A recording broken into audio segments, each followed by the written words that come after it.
I'm so fed up of seeing all these hipster kids wearing Nirvana t-shirts and yet we don't even know who Kurt Cobain is. I mean, tell me, do iPhone apps and snapbacks really make you that cool? Because when I look, it just seems more shallow than a capitalist swimming pool. Fashion sense these days is to wear a pair of green carrot fit chinos with a v-neck t-shirt which prints either a drug reference or a sexual innuendo. I mean, yeah, I'm all for individuality and equality, but what the fuck is it with metrosexuality? These knuckle-dragging skinheads that think they're the next Hulk Hogan, but they just look like an oversized roll-on deodorant who will riddle the bodies of these tribal tattoos. I mean, what are they actually supposed to prove? Are they meant to be some kind of deep and meaningful and insightful and cultural eulogy? Because when I look, it just looks like a really unoriginal, self-inflicted parody.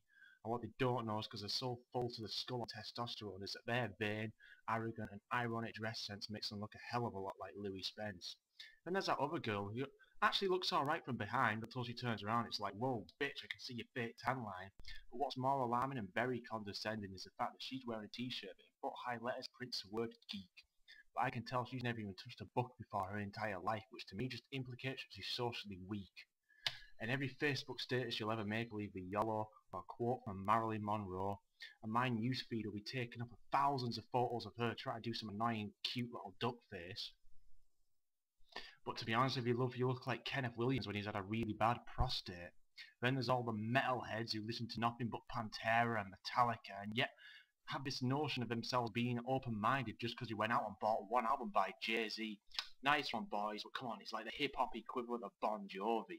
And every time you have a profile picture, you've got to stick up your middle finger to the camera to show that you're serious about your heavy fucking metal.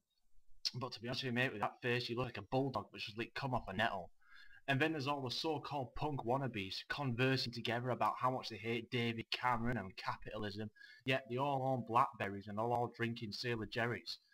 Oh, well, we're vegetarians. Oh, well, we're against animal cruelty, so we're vegans. Hey, how's that working out for you in your leather jackets and your Doc Martens? I mean, I've got nothing against it. I just don't like being confronted by some fucking liberal elitist hypocrite. I mean, I look at my own generation and I feel nothing but alienation, and I can't even hold a good conversation. And if you are one of those people I've just rapped about in this poem, well, I've got to be completely blunt. You are a complete, utter... Oh. Hello? Dad?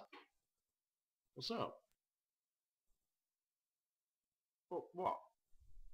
Oh, spoken word. Oh, you saw my video on YouTube. Thought, nice guys finished last one. Yeah, I did that ages ago. Alright, cool. Well, I'm kind of in the middle of something at the moment, Dad, like...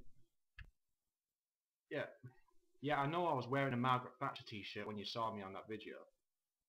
Yeah, I'm wearing it ironically. Yes, I know what ironic means. Do you? Well, how's it offensive? Yeah, I know she's dead. Everyone... Right, Dad. Right, Dad, I'm really busy. I'm going to have to go. How is it offensive? Right, yeah, I know that. I know I wasn't there. I wasn't born back then. Right, no one else finds it offensive. In fact, most people think it's a Cilla Black t-shirt. Right, Dad, I'm just gonna go. I'm hanging up now. Goodness sake.